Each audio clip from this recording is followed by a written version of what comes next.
Мен жанында Шумкарбек 5-дай yaprak. Ооба, десе каласаң. Белеңерге рахмат ала. Баладай ол жардам берип койсоң. Азыр эми Марина айтат атабыз. Просто кээ бирде орусча жакшы сүйлөп коем да. Көбү сүйлөй албайт деп ойлойт, ата гиподром эмес. Я нормально разговариваю, нормально. Сен балаң түрү калса, сен өлөсүң, либо сен түрү калсаң балаң өлөт деген да. Анан апам акча аябай переживать этип, эмне кыларын билбей. Кутулуш керек экен. Кармаган кылып мына. Агылаттыр. Мына буюрса азыр Азирет экөөбүз кийинки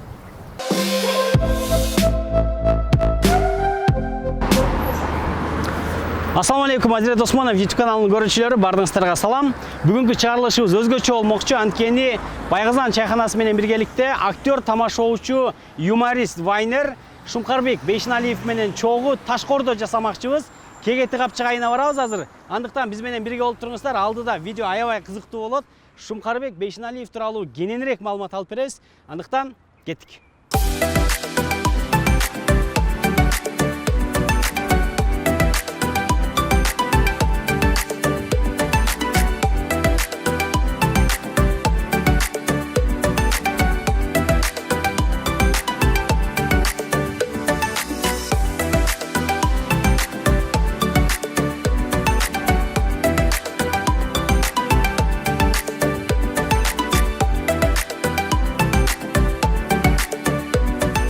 Кегети капчыгайындагы Шаркыратманын жанына келдик. Мен жанында Бейшеналиев Шумкарбек, Шума.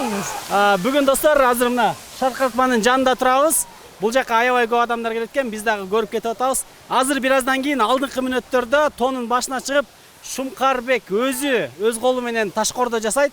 Андыктан биз менен бирге болуп туруңуздар.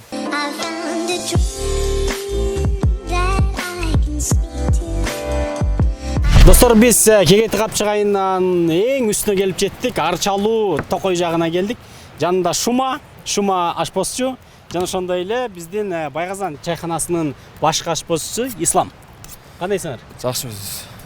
Жакшы. Азыр достор, биз Ташкоордо жасайбыз. Ал Ташкоордону Ислам айтып берет кандай кылып жасаш керек экен. Шумкар жасайт. Мен негизи үйрөнгүм келип жүргөн. Бул негизи тарыхын кичине айтып кетейин, кыскача. Бул илгери мен угушум боюнча бул деген мергенчилердин тамагы болчу. Себеби аңчылыкта жүргөндө баягы үй жок да. Анан ошо талаалап тоолоп жүргөндө бир мисалы добычаны, кыргызча неме? Олжо. Олжо болобу? Жок, олжо эмес да. Олжо эмес. Шыгылып бир кой тапканда. Бирес атканда. Мындай бир нерсе таап кармаганда, ошону ташка салып эле бышырып жеп алышты экен да. Ошондон келип, анан Ташкоордо келип чыккан. Ошо бүгүн мына Кудай буйрса мен үйрөнөм. Чоң бычак меники, кичинекей бычак сеники. Сен да үйрөнөсүң? Мен да үйрөнөм да. Үйрөтөсүңбү? Ислам бул инибиз, баарын үйрөтөт азыр. Ооба. Анда биз эт алып келели анда. Эт алып келели. Бир койдун эти. Көтөрүш койсо. Сендей жигиттер бир кой бир төнү көтөрөт. Тамаша. Бул негизи биз кой атып келдик. Негизи илгери мергенчилер теке атып келишчи, кийик жана эмнелерди шыгып элик жана башка нерселерди атып келишчи. Анан ошентип кой атып келдик. Азыр биз мариновкадан баштайбыз, Исламиз мариновка. Бизде чёрный мурч, туз, анан перец, анан майда чүйдө. Кийик оту момун деле? Кийик оту. Ушулар менен азыр мариновка кылабыз достор, кадимкидей эле. Баарын көрүп туруңуздар. Кудай буйрса Азирет экөөбүз азыр жамбашты жейт. Мен болсо башты жейт. Так, неден баштайбыз, Ислам? Башында азыр жиликтелген койду маринаттайбыз. Маринация 1 сааттай туруш керек. Анан баштайбыз. 1,5 саатта уже Ташкоордо пышат да. Всё, анда баштадык андай мариновканы баштап коелу. Мына негизи азыр монтип эттерди чарага салабыз. Мунун үстүнө мариновать эте албайбыз. Азыр мариновканы ачабыз. Ого, мариновка. Так. Шашлык жасайсыңбы сен? Мен негизи шашлык ооба жасайм, бирок окмуш деп айтпайм. Эми баягы Негизи кухняда кандайсың кухняны? Чынын айтсам, куксуну аябай жакшы жасайм. Мындай канча саат кайнатыш керек, сууну ал деле бир чоң эме да, жумушта да. Анан жумуртканы өзгөчө кууруйм да, сосиска менчи. Аябай баягы студент кезде аябай жакшы уруп калдык. Болду, анан башка тамак жасай албайм. Анан ташкордо. Ташкордо, любой нерсени Күнүгө ташкордо. Күнүгө ташкордо. Негизи любой нерсени үйлөнсө болот. Өзүң билесиң, маймылдар деле машина айдап жүрбөйбү. Башка келсе байтал жүргөн атпайбы? Бирок ба жигитке 70 кылат, аздык кылат дегендей бүт нерсени үйрөнө берели. Алдын ала тузду кошуш керек, анткени туз этке жакшыраак пропитывать этиш керек. Анан специяларды кошкондо ошондо анан даамы күчөйөт. Кел азырет экөөбүз. Ошондой болот экен. Эмедей кылып экөөбүз чогуу жазайлы. Нусреттей болуп элеби? Көп жакка сөйлөп кетти окшойт да. Тузду атпаш кылып салчу элек. Тузду ар кандай кылып себиш керек. Себеби жаңа эле айткандай, сиңиш керек, а? Сиңиш керек. Сиңиш керек. Тузду канча кош айтыптыр, ар бир этке мына. Сен кошуп тур, мен аралаштырып турайын. Ушу туз жетет. Ушу туз жетет. Тузду этке көбүрөөк кошсо көбүрөөк сиңет этке. Тузга көбүрөөк кошсо көп сиңет, бирок бул кандай мелкий туз деп коет буну. Көбүрөөк бул майда, өтө майда тузда бул эле жайып таштайт этти. Кирип эле эрип кетет, а? Так. Өзүң кошуп бересиң же, куюп берейинби? Мен айтып тур. Бисмилла.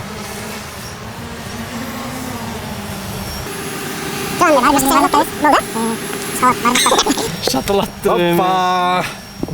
Мон крупный тартабы. Мына бизге жардам берип атат. Бүгүн азырет конок. Биз даярдап берели. Мен тартып көрсөтүп берем. Шума менен Ислам бүгүн жасап көрсөтүп берсин.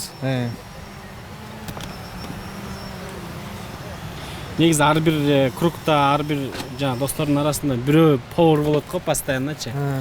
Пикникке же бир жака чыкканда ошол постоянно ошол жасайт. Сен кайсысына киресиң ошолордун? Мен негизи водилам, тоого чыгып аткан достор мененчи. Айдоочусуң. Охрана.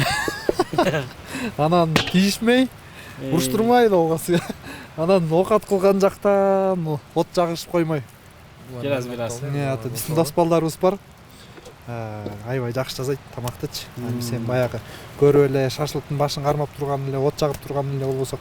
Сүрөткө чыгып койгон эле болбосок. Канча ай дедиң? 7 айда. 7? Койдун эти де. 7 койдун эти эле. Безумно можно быть первым. Шума сен үйдө канчанчысың? Мен үйдүн кичүүсүмүн, эжем бар. Үйдө жумуштарды, идиш аяк, медиш аяк дегендер жуп калыпсың да. Калса. Кир жуюбуз. Үй шупурабыз. Качан үйлөнөйүн деп атасың? Жуур элекмин, бирок буюрса ниетте жакын араларда деп ниет кылып атам. Жакын аралар качан болуп калат деп ойлоп атасың? Буюрса аны айтпай кой турайын. Анткени сен тартып алышың мүмкүн ага. Таша Өзбекстандан болгон окуя дейт, анан калпычын билбейм, бирок жаш бала үйлөнөт да. Ата үйлөнөм деп үйлөнүп анан атасына келин аш басып келиптир да. Анан аш болсо бир кыздай жармашып, бармашып эметип калган го, камырдай болупчу. Анан баласы сүйүнүп, ата келиниңдин кашына кара, кашына десе, атасы балам кашына эмес, ашынан караң кашына дегендей болуп. Күлкүш болбой калды. Күлүп атабыз. Күлгүлө аласың. Күлгүлө деп элеби? Анысы кандай, бирок негизи ашты жакшы жасаш керек да. Ооба. Аял киши тамакка жакшы болот дейт, бирок эркек киши өзүңөр карасаңарбы? Нусрет, жанагы ким эле? Дагы Бурак бардыгы ошолор тамакты жакшы жасайт. Жо, негизи дүйнөлүк статистикада деле эркектер айымдар караганда номер 1-чи эркектер немелер болот экен да. Ашпозчулар эркектер болот экен. Негизи. Ошону айтып коелу деп атайбыз. Кегетпей келгиле. Ошон үчүн жигитке 70 аздык калат дегендей, ар тараптуу болуш керек. Тамактан. Да, эки жилик калыптыр. Жиликтердин баарын билесиңби? Кой сойгонду билесиңби сен?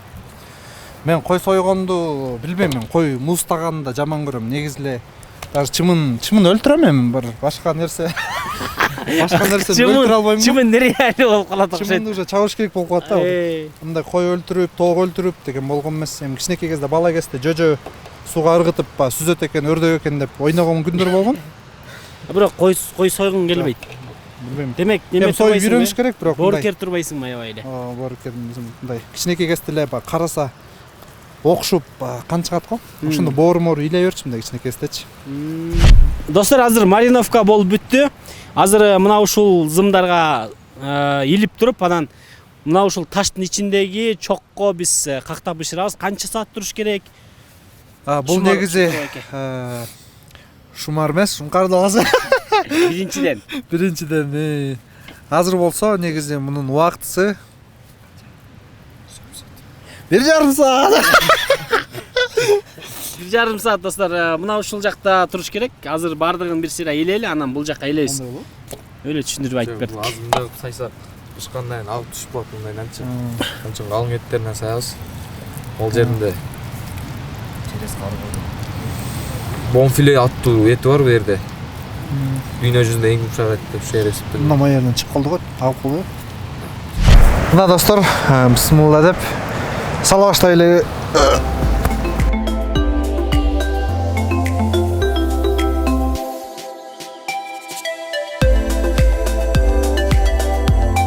Достор, азыр биз ташкордону дымдап койдук, үстүн жаап, анан күтүш керек экен. Демдеппи? Дымдап. Дымдап. Демдеп. Шыгы салып койду. Адаштыра берсең. Күтүшүбүз керек экен, ошол күткөндүн ортосунда шума экөөбүз сүйлөшөлү. Не болуп кетти деп мен. Сүйлөшүп алалы деп чечтик.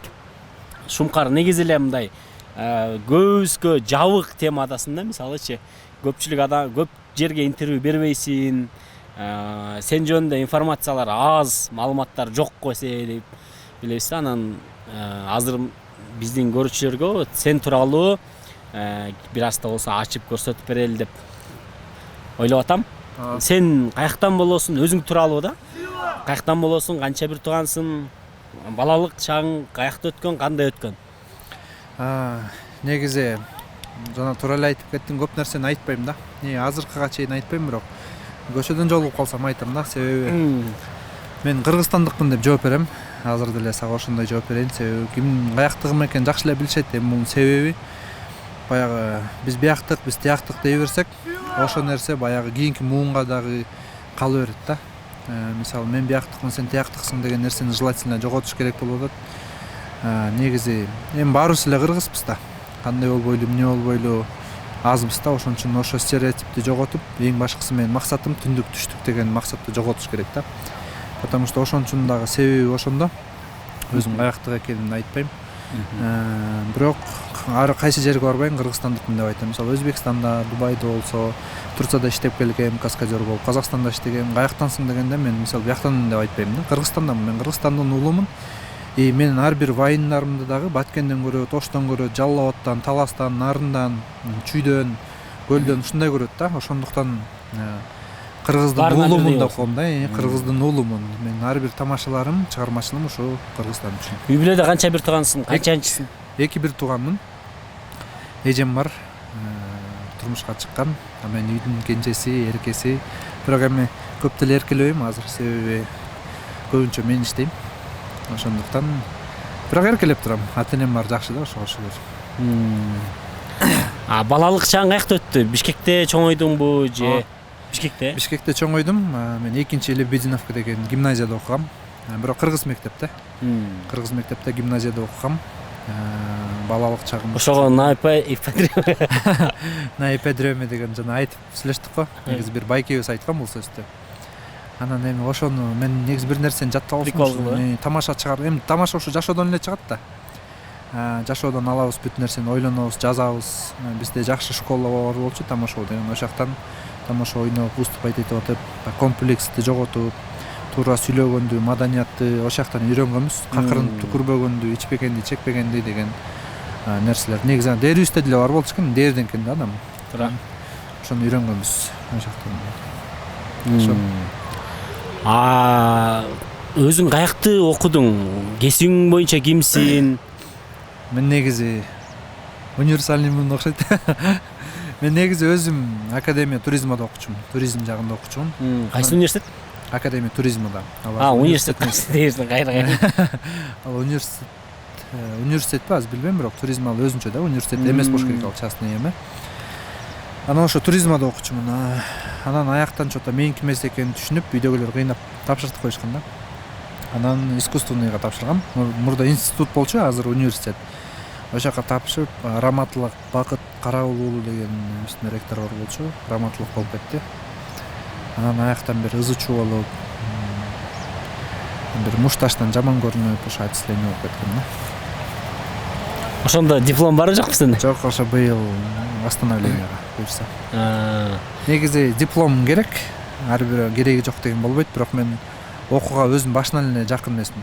Мен окуганды өлө жаман көрчүмүн да. Мага мындай өзүм спортту аябай сүйчүмүн. Ошон үчүн каскадер болуп кеткем, спортсмен болом дечимин, бирок кээ бир максаттарга мындай кээ бир учурларда оорчулук моменттер болду жашоодо. Ошондо спортсмен деген мага жүрөктө калып калган да. Мен эгерде азыр башка нерсе болбосо ушу спортсмен болмокмун деп ойлойм. Эгер оюмдагыдай болуп кетсе кичине эми анын баарын айтып бериш болбойт. Ден соолугум жакшы эле. Анан бирок ошондой учурлар болду. Бирок ошо спортту жөн эле тренировка кылып жүрө бербейин деп каскадер болуп кеткем. Моюндан травма алгам. Моюндан, буттан травма алгам. Колдон травма бар. Дагы эле кырсылдап турат. Бээрим сынып кеткен. Акырекпи? Ой жок, берим экен. Бермен түшүп калгам да. Кайсы кинодо? Огненный меч деген бул корейский киного тартылган. Жетөбүздө документальный фильм корейцтер келип атайын тартып кетишкен. Ошол жерден түрк жасагам, 3 жолу улагам. Биринчисинен ошо топуракка түшкөм, экинчисинен ключица менен ташка түшүп калгам. Анан ошондо сынган да. Анан дагы кыла аласыңбы деп бизде Адилет Акматов деген каскадер буйрук берди. Каскадерде жок деген сөз өзү болбойт да. Эми баягы аякта карышкырлар деген эми бул көп түрк жасагандар, эми алардын көзүнчө баягы намыс болду. Жазайм дедим да. Эми ушу кайсы кесипти тандасаң ошонун майын чыгарышың керек да. Анан аякта деле каскадермун деп жүрө берген болбойт. Ошон үчүн каскадер дедимби, каскадер болуп иштеп жүрөм, анан кылам дедим. Анан 3-чү жолу дагы секиргенде дагы окуш битерсинип кетти окшойт. Анан кол көтөрүлбөй калды. Ключицам сынды, анан 1 жыл оорулду. Жарым жылга жакшы болуп, анан дагы кичине мындай бир түрктөрдө кылганда ооруп жүрдү. Азыр жакшы болуп калды, бирок кеч бардым больницага, ошо сынып катып калыптыр да. Сен кичинекей кезиңде ким болгуң келчү, ким болдуң кыялдан түшсүң? Ошо Жеки Чандын кинолорун аябай көп көрчүмүн негизи.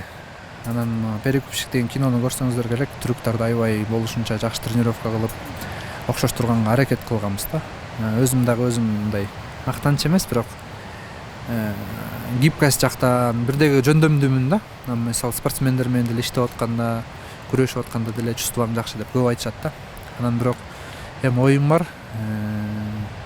Дагы максатта ошо эң мурда ким болгуң келчү деген суроо болчу. Башка жака кетип баратпаймынбы? Тиш доктуру болгуң келчү негизи. Анан ошо чоңойгон сайын актер болгуң келчү деген мындай эме бар болчу да, ой бар болчу да. Стэтхамдын кинолорун көрө баштадым. Он банк деген, Перекупщик деген поймун, Жеки Чандын кинолорун, мушташ мындай түрктөр жак, мушташкан өзү жакчу эмес, бирок мындай ошо түшүнчүмүн да, булар түрк жазашат, ушундай кылышат депчи. Понтто 1-чи түрк жазагам, 2-чи этаждан секирип жакшы жазап кеткем да. Анан ошентип түрктөрдү көп жазай баштадым. Анан ошо жана Турцияга кетерде бир түрк жазап, ат менен чаптырып келип, муз менен баш менен түшкөм да. Далга оодарылып кетейин дегем, жетишпей калып, баш менен түшүп калып, уктап калгам. Сознание жок. Анан көп өлүп калышыптыр деп ойлоптур да менчи. Анан келип тур десе турбайм, жатам. Чуркап келип бутума силкип атып, 5 мүнөттөн кийин ойгонсом керек. Аябай чоң травма болгон, бирок башым тартыргам да жакшы. Анан Турцияга барганда точно ошо түрктү берип салышты. Баягы кулаганын эсинде, бүт эсинде, башың ооруйт. Анан кой аякта 4 кыргыз бала болуп иштегенбиз. Анан кой толтура казактар бар болчу. Анан жазайын, ошо уят кылбайын Кыргызстанды. Кыргыздар эр жүрөк келет деп баягы өзүң менен сүйлөшүшкөн эң жакшы да. Мен бирөөдөн кеңеш алам, бирок өзүм менен сүйлөшкөндөй эч мындай мотивация ала албайм да. Мен кадимкидей эле өзүм менен ойлонуп жатып алып, сен өзүң кыла аласың, бул деле кылып атпайбы деп салыштырып чыгам. Ар бирин салыштырам. Мисалы Жеки Чан делечи, бул деле мага окшошот, менден кичинекей адамдар депчи, бул кылып атат, эмнесинен бул кылып кетет деп анан баягы жолдорун таап алып кыла берчимин да. Анан Турциядан ошо түрктү беришкен. Мина жарылганда мен аттан секирип түшүшүм керек болсо да, кылычты тыштап, себеби кылыч менен чогуу кетсең кылыч сайылып калышы мүмкүн. Кылыч кадимкидей эле темир да. Атты чаптырып келтабыз. Экшнден анан чаптырып келтабыз, анан граната жарылды да. Кадимкидей эле жарылат, муляж мененчи. муну ыргытып туруп кайра секирейин десем атым үркүп кайра аттын үстүндө отуруп калып атпайбы. Секирейин мойтуп турат кайра секирип туруп анан удачный жасап кеткем да, далма түшкөм аттын үстүнөн. Буттан үзөңгү чыккан болот, үзөңгүдө буттан калып кетсе сүрөлүп кетесиң да. Ошон үчүн оор моменттер болду. Мен каскадерду тандаганымдын себеби бул баягы шоу бизнестен өзүмдү таппай, анда вайн тартчу эмесмин. Тамашоодон кетип калгам. Эмне иш кылам, эмне болом деп баягы катуу ойлонуп жүргөн кез болчу. Отчисление болгом. Иштедик көп эле жакта. Каскадерлуктан канча акча тапса болот? Мен бир айда 15 күнү жүрдүк, жана тренировкага эс алып 15 күн иштедик. Мен $5,500 тапкам. Ошондой тапса болот. Турциядан. Бул эмнеге мындай кымбат десе, жанагындай травмалар да. Мисалы сен кол коесуң, өлүп калсаң эч ким гарант бербейт. Травма алсаң эч ким гарант бербейт. Эми бул ден соолук деген өтө оор да. Каскадерскийден ошо өлгөндөр болгон, травма алып баспай калгандар деле болгон болуш керек. Ошон үчүн Риск экен да, бул ден соолукка. Бул азарт.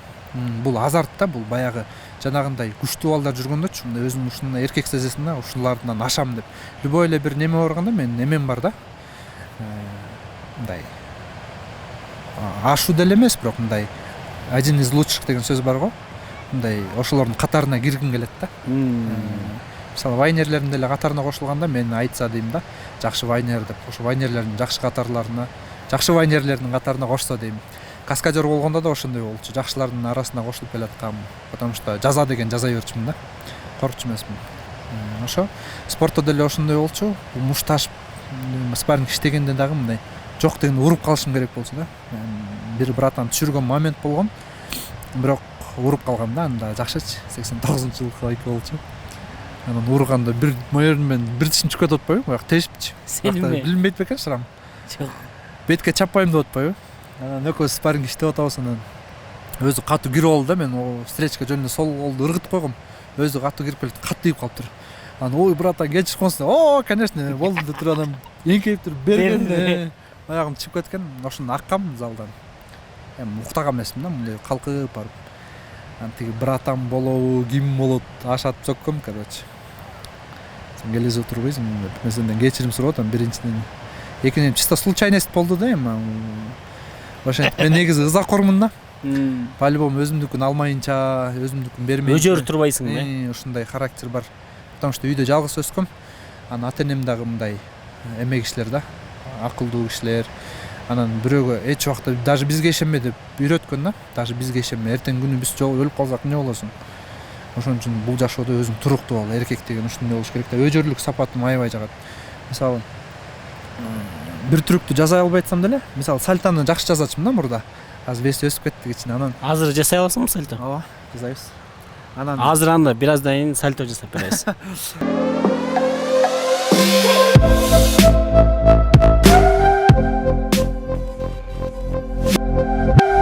Анан эме болду. Бир трюктар вообще окшошот алып, анан травма алып калдым буттанчы. Бутума гипс тагып жүрдүм. Анан кайра ошо трюк жасайм деп бул гипс болуп калды да. Жаман ачууланып өзүмдү жемелеп, анан бирок ошо трюктү жасап үйрөнүп алдым да. Ал деген жана видеосу бар, Instagramдан көрсөңүздөр болот. Ал өтө оор трюк, бирок мындай аз вес оор да, жасай албайм уже. Мурда жасачумун, эмеге барып жүрчүмүн, трекингке барып жүрчүмүн. Анда башка элементтер. Ал кандай эме? Ал боевое искусство да, трекинг деген бул айланып тебип жана оң бан красиво Азыр тебип. бутуң сындырган трюкчу. Битвист болуш керек. Аты битвист деген трюк. Ал деген баягы төш менен ылдыгер өйдө чыгып туруп, бир эки айланып туруп, кайра сол бутка туруп калыш керек. Мындай ласточка дейт да, ласточка учасың. Ласточка учуп туруп, анан бүгүлүп туруп, эки айланып туруп, кайра сол бутка туруп калыш керек да. Ошо моун кайрылып калып дагы эле кырсылдап жүрөт, угулуп атабы да. Дагы та жакындатсаң, ага жөн эле жакындатсаң микрофонду. Бүтүп чыгат. Угулду? Ошо ушундан калып калган. Базар жок. Ошо. Так. Анан сен айткандай эле негизи интервью өлө берген жакпайт да. Анан азирет мурдан Неге суранган. Анан азирет доске ушундай өзүм жаман көрөм, жакпайт деп. Өзүм деле элге өлө кызыктуу болгум келбейт да. Мен как вайнер катары тааныш керек, адам катары биз өлө жөнөкөйбүз, серьезнойбуз. Тамашалашсак, дос балдар менен көчөдөн аябай серьезнойбуз да. Любой КВНщик ушундай болот. Анан интервьюну жаман көргөн себебим билбейм. Эми элге кызыктуу болушу мүмкүн, бирок өзүмө деле жакпайт. Жеке турмушумду айткым келбейт, ата энемди айткым келбейт. Себеби бул аманат го деп ойлойм. Себеби кыз кишини көрбөгөн жакшыракпы. Ата энени дагы мисалы билесиң го, эми хайтерлер ар кандай жазат. Шуман мамасы, Азиреттин мамасы мындай экен деп эми оозуна ээ боло албагандар жазат да. Мен андай нерсеге чыдабайм да. Анан ошо апам по-любому өзүң энең да. Ошон үчүн ал биздин артыбызда эле биздин ийгиликтерибиз менен сүйүнүп жүрө берсе жакшы го деп ойлойм да. Ошон үчүн көп чыгарбайм. Инстаграмда сенин аккаунтуң Шума 77 деген бар го. Анан бүгүн номериңди дагы байкап калдым да. 77 бар экен да, 77лерчи. Неге 77 деген эмнени түшүндүрөт сага? Мен негизи төрөлбөйт болчумун бул жашоого. Бирок эми Алланын буйругу менен төрөлүп калыптыр. Себеби апам ооруйт да. Мен буту ооручу. Анан төрөгөнгө болбойт болчу да. Анан врачтар айтышкан, ошо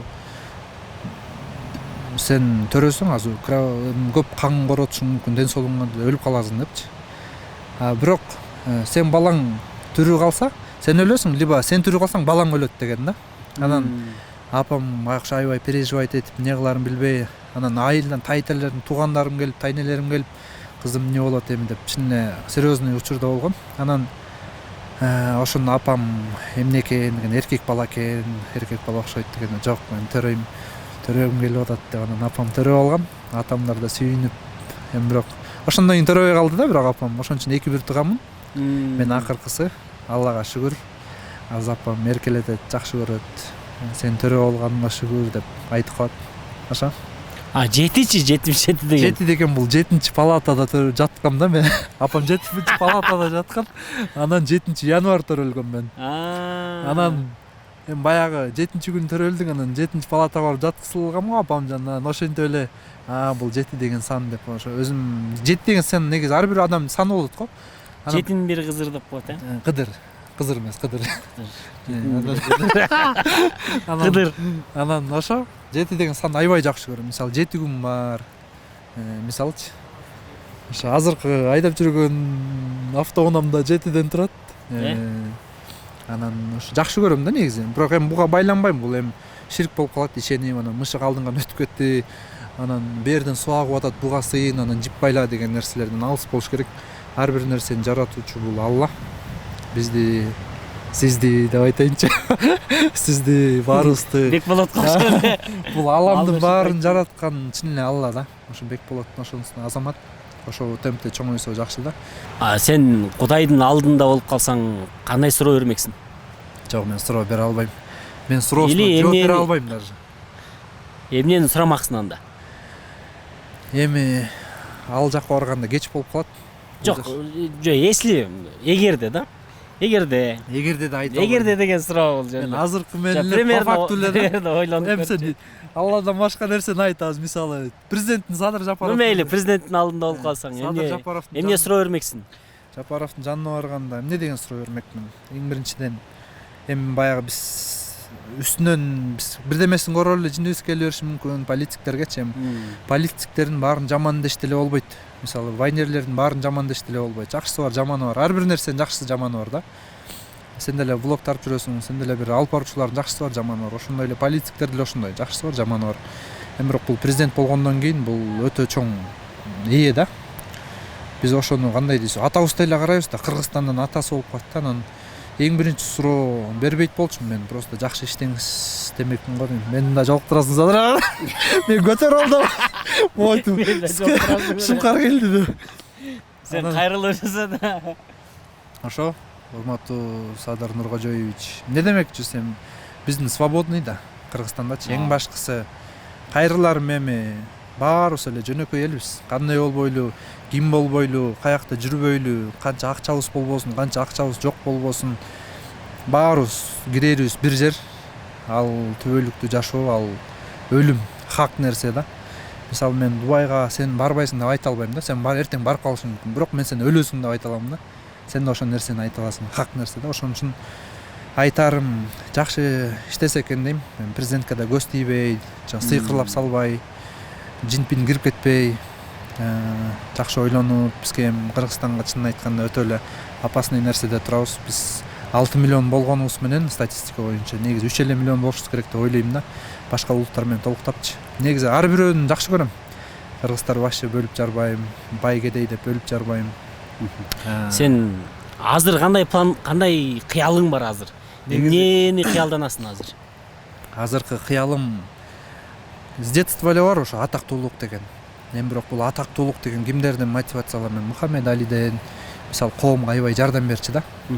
Сен эми азыр Кыргызстанга Кудайга шүгүр жакшы эле таанылып калдың. Уже атактуу эле болуп калдың. Же дагы мындан да атактуулукту каалайсың дүйнө жүзү боюнча? Эми Аллах таалам берсе, ошону туура кабыл алып кете берсек жакшы да. Эми атактуулукту деле берчү адамга берет го дейм. Мисалы ырысын көтөрө албай жок болуп кеткен атактуулар деле бар. Чынын айтканда, эртеңки күнү балким биз деле жок болуп кетебиз. Никто не застрахован да в этом мире. Ошондуктан орусча кетип калды. Анан просто кээ бирде орусча жакшы сүйлөп коем да. Көбү сүйлөй албайт деп ойлойт, ата гиподрем эмес. Я нормально разговариваю, нормально тачу долгаза. Ошо анан эң башкы максат бул артустан жакшы жаштарды өстүрүү. Биздин максат ошо да башкы максат. Сен деле артыңан жакшы алып баруучулар өссө дейсиң. Адам эч убакта мындай мен деген сөздөн алыш болуш керек да. Биз баарыбыз чогуу.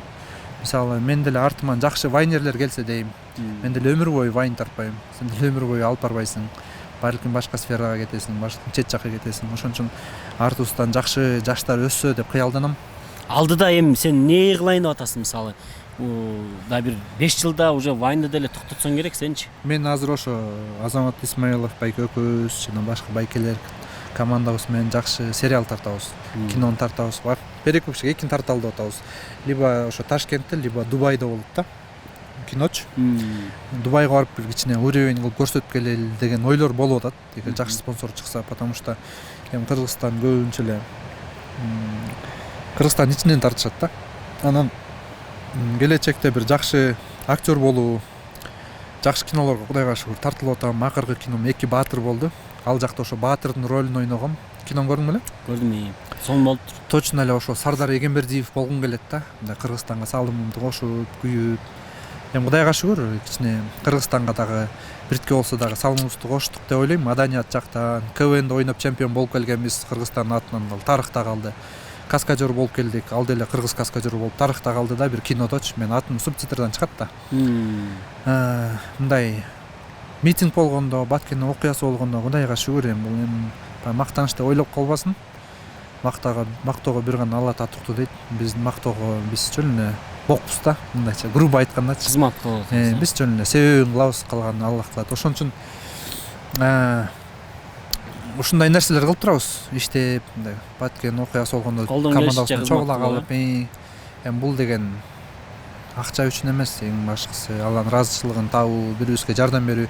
Мени көрүп деле, блин, Шумкар байке, сиздей болгум келет деген сайын эле жүрөктө жылуу сезим пайда болот да. Блин, булар да менден да жакшы болсо экен депчи. Ошол 2 баатыр кино тасмасына кантип тартылып калдың? Анан ошол кинодон сен өзүң кандай сабак алдың?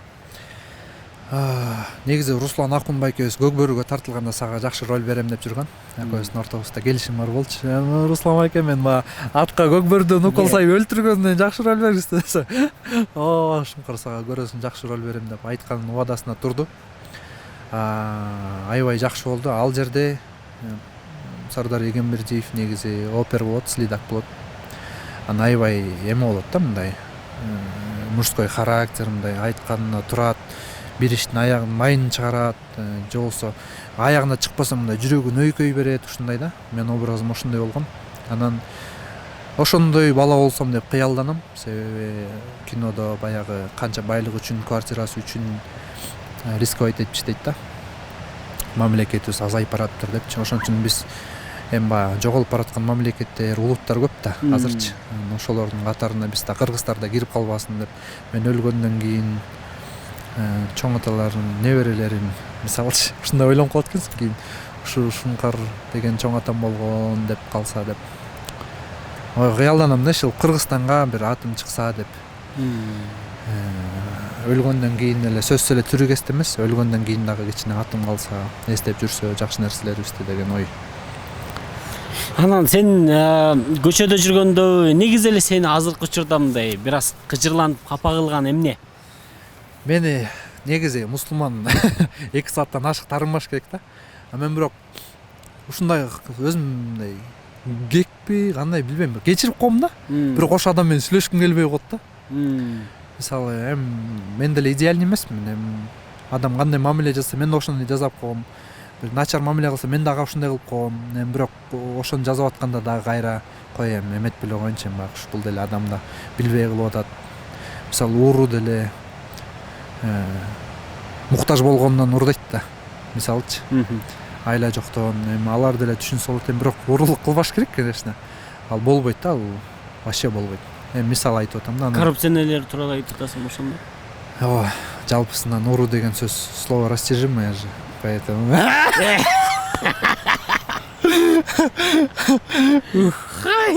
келтиресиң. ошо анан ууруу, коррупция дегенден бирөөнүн сурап даже акчасы жатса албаш керек да негизи. Анчалык идеальный болуш үчүн ан үчүн ошо намаз окуш керек. Акырындык менен көндүрсөк болот, көнбөгөн эч нерсе жок. Ошо. Анан эмне деп аттың эле? Эмне деген сурап жатың эле? Башкага кирип кеттим мен. Көп нерсени ойлоно берем да бир момент. Сени кыжырланткан эмне? Кыжырланткан мени. Элдердин арасында или подписчиктердин арасында? Мени кыжырланткан көп эле болот. Мисалы, маданиятсыздык. Мен эч убакта бирөөгө келип, эу деп далга чаап, эу менен кайрылбайм. Ошо маданият да бул делечи. Аны келсең деп 100 метр туруп алып чакырбайм.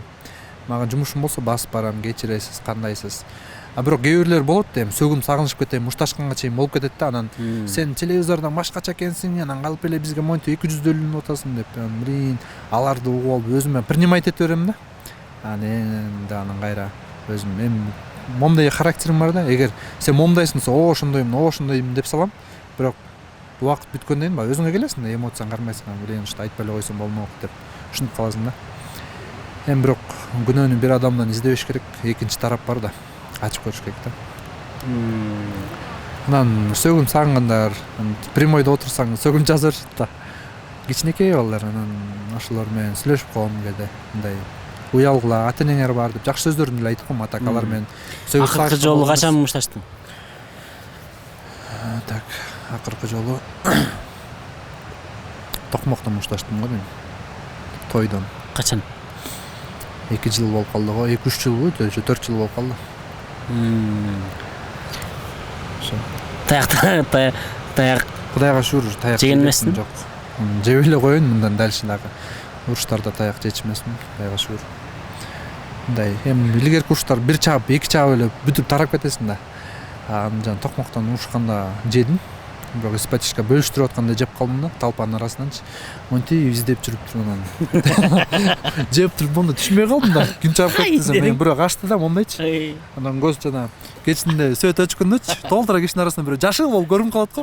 Ой, качып бардат, толпанын арасынан жашынып жүрөт да. Той ызычу. Издеп барып туруп челесине тептим. Аяк жака. Кетти, алар көп болчу. Мен да монтип текшинишине жашыл күй алып кетип калдым. Сен мен издеп жүрүп дагычы өзүмдүкүн чаап калам да. Ушундай адатым бар. Бирок мушташтан алыс болуш керек, мушташ жакшылык алып келбейт. Ошентип ватандаш болуп бирөө өлүп калса, өмүр бою өкүнүп каласың да. Спорт менен машыгам, бирок өзүм үчүн спарринг иштейм. Спарринг болсо иштеп мушташ жүрө беребиз залдан, мындай көчөдөн ошо акыркы жолу. Өзүң кандай ойлойсуң, сен кандай актёрсуң? Мен эч убакта өзүм жакшы дебейм, билбейм. Өзүм бар иштеш керек. Кимдин актёрдук чеберчилиги жагат? Биздин урактуу, биздин поколениеданчы? Биздин урактын эми чынын айтыш керек, Эмил байке жакшы ойнойт. Азамат байкен да жакшы ойнойт. Азамат байкенин өзүнүн эмелери бар да, өзүнүн образдары бар. Эмил байке жакшы ойнойт. Дагы кайсы актерлор бар. Самат байкечи. Ооба. Ал дагы мындай ойнойт, бирок анда өзүнүн эмеси бар да. Өзүнүн ойноп кете алып турчу нерселери бар. Образдары бар да.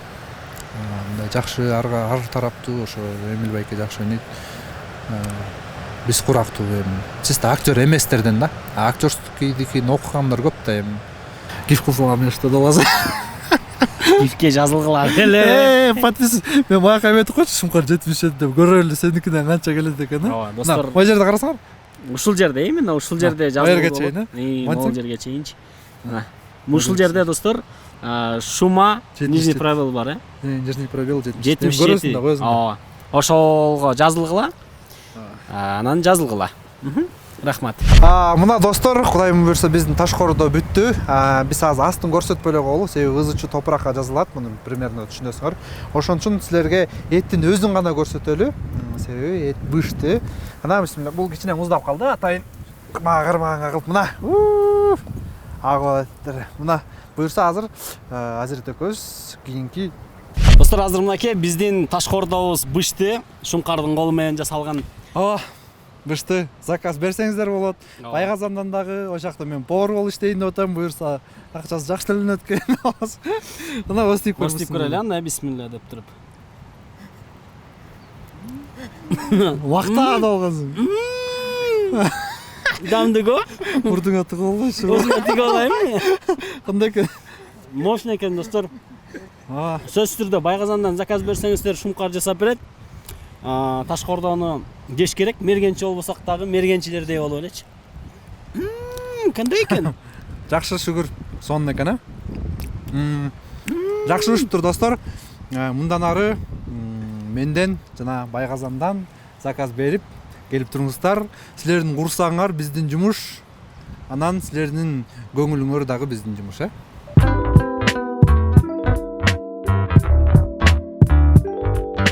Достор, Байгазан чайханасында жеткирип берүү кызматы дагы иштейт.